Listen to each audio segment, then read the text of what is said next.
देखिए, किसी वृत्त का केंद्र O है और इसकी त्रिज्या 5 सेंटीमीटर है। यदि इसकी एक जीवा ए बी बराबर 5√2 सेंटीमीटर है तो लघु वृत्तखंड का क्षेत्रफल निकालिए। तो हम पहले एक वृत्त बनाते हैं, इसका केंद्र O देते हैं। अब कर रहा है इसकी जीवा 5√2 है। ये ए बी एक जीवा है जिसकी लंबाई 5√2 सेंटीमीटर है और इसकी त्रिज्या दिया हुआ है। त्रिज्या है कितना? 5 सेंटीमीटर। तो ओ ए और ओ बी दोनों त्रिज्या है। तो हमको निकालना है लघु वृत्तखंड का क्षेत्रफल, यानी ए बी के इस साइड का क्षेत्रफल निकालना है।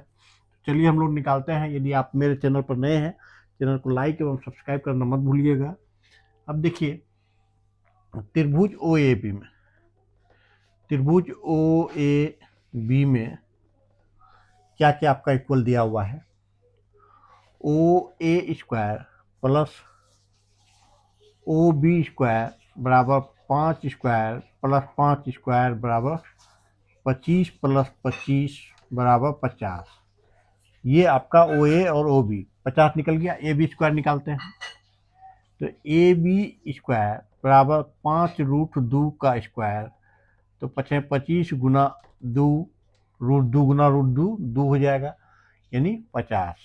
अब ये दोनों बराबर है। क्या क्या बराबर है? O A square plus O B square equal to A B square. जब यह बराबर है तो पाइथागोरस थ्योरम का विलोम से हम लोग जानते हैं क्या होता है कि यदि किसी त्रिभुज में बड़ी भुजा का वर्ग, एक बड़ी भुजा ये है, बड़ी भुजा का वर्ग अन्य दो भुजाओं के वर्गों के योग के बराबर होता है तो बड़ी भुजा के सामने का कोण समकोण होता है। तो बड़ी भुजा ये है, 5√2 है, इसके सामने का कोण समकोण होगा, अर्थात कोण ए ओ बी बराबर मेरा 90 डिग्री होगा। इसके सामने का कोण समकोण होगा। अब देखिए, तो यह क्या हो गया? त्रिभुज ए ओ बी एक समकोण त्रिभुज है, एक समकोण त्रिभुज है। अब जब यह समकोण त्रिभुज निकला तो अब पहले हम त्रिज्यखंड का क्षेत्रफल निकालते हैं। तो त्रिज्यखंड का क्षेत्रफल बराबर होता है थीटा बटे 360 डिग्री गुना पाई आर स्क्वायर। तो अब मेरा देखिए थीटा कितना है? 90 बटे 360 डिग्री गुना पाई का मान 22/7 लेते हैं। आर है मेरा 5 सेंटीमीटर, 5 गुना 5। तो अब देखिए क्या क्या कैंसिल होता है। ये कैंसिल हो गया, 0 0 9 चौके 36, 2 बार में 2 दूनी 4, 2 से 11, तो 25 गुना 11, 11 गुना 25/14।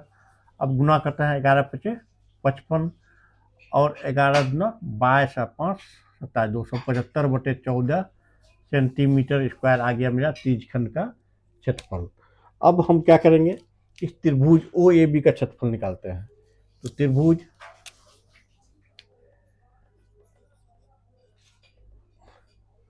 ओ ए बी का क्षेत्रफल, तो त्रिभुज ओ ए बी का क्षेत्रफल, तो ये क्या हो गया? समकोण त्रिभुज। तो हाफ ओ ए गुना ओ बी होगा, आधार गुना शेष लंब, तो हाफ 5 गुना 5 होगा बराबर 25/2 सेंटीमीटर स्क्वायर। अब हमको निकालना है इसका वृत्तखंड का क्षेत्रफल, लघु वृत्तखंड का क्षेत्रफल। तो लघु वृत्तखंड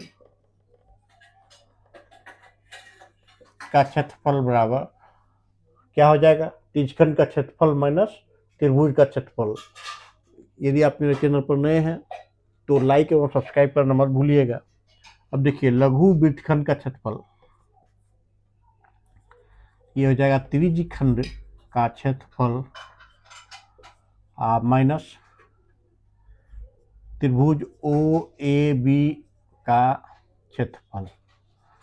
तो अब देखिए त्रिज्यखंड क्या है मेरा? त्रिज्यखंड निकला है 275/14 माइनस 25/2। अब इसका एलसीएम लेते हैं। एलसीएम लेंगे तो कितना आएगा, 14 आएगा। ये हो जाएगा 275 माइनस 214, 25 सते 175 हो जाएगा। अब घटाएंगे, 5 में 5 गया 0, 7 में 7 गया 0, 2 में गया 100/14, 2 14, 2 से 50/7, यानी 50/7 सेंटीमीटर स्क्वायर आया। इसको पॉइंट में लाएंगे तो क्या होगा, 7×49, 7.14 सेंटीमीटर स्क्वायर समथिंग आपका आंसर होगा। यही आपका लघु वृत्तखंड का क्षेत्रफल होगा। चैनल पर नए हैं तो लाइक एवं सब्सक्राइब अवश्य कर लीजिएगा।